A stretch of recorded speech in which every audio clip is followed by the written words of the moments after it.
Lopez. Thank you, Mr. Speaker.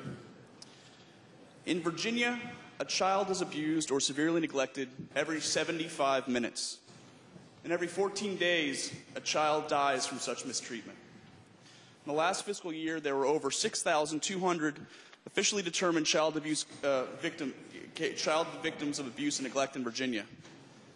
The Child Advocacy Centers across Virginia were able to serve 3,733 of those children. 74% of those children reported sexual abuse.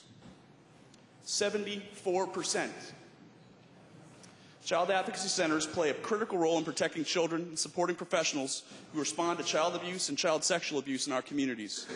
The 18 child advocacy centers, CACs, serve 40 communities across the Commonwealth, from Lee, Scott, and Wise to Albemarle to Bristol and Washington counties, to Radford to Norfolk, Virginia Beach, to Richmond, Chesterfield, Franklin, Fredericksburg, King George, West Virginia, Winchester, Stanton, and Northern Virginia. These centers are child-focused, safe, facility-based programs where representatives from many different areas, including law enforcement, child protection, prosecution, mental health, medical and victim advocacy, and child advocacy, work together to conduct interviews and make team decisions about the investigations, treatment, management, and prosecution of child abuse cases. Far too often, as I've mentioned, child sexual abuse cases. Before these centers existed, interviews with children were conducted in a variety of locations, including law enforcement interrogation rooms, child protective services interview rooms, schools, or the homes where the abuse may have actually occurred, which often increased the stress and trauma a child felt while disclosing the details of his or her abuse. The increased communication and coordination among these agencies and these professionals ensures that fewer children fall through the cracks, as we increasingly are seeing across Virginia.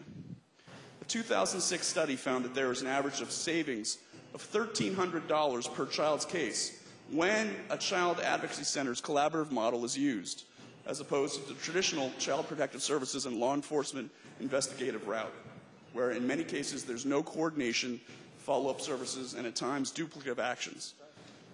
In FY 2011, CACs netted a cost savings in Virginia of $4.9 million. Children who go through the CACs are more likely to receive specialized medical and mental health services, and then communities with CACs are also able to more successfully prosecute offenders because of the strength of the collaborative team effort.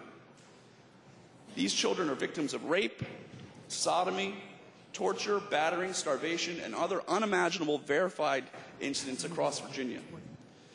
These are criminal acts against children who need the investigative treatment and prosecutorial best practices provided by CACs for successful outcomes in court and for the long-term health of the child. This funding would ensure prosecution for offenders, consistency in follow-up reports of child abuse, and reductions in re-abuse rates for child victims. Reduced funding for CACs would mean decreased services, decreased hours of operation, and possible closures of some of the CACs across Virginia. Additionally, those state agencies mandated to handle child abuse reports will have higher costs in the end. These are not prevention programs. These are not education programs. A CAC is a place where children are taken after their abuse is already reported. These children are not at risk for abuse. These children have already been abused.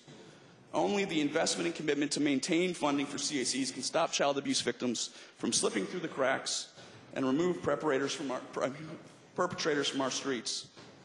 The proposed biennial budget would eliminate all $931,000 in funding for each year from general fund for this critical program.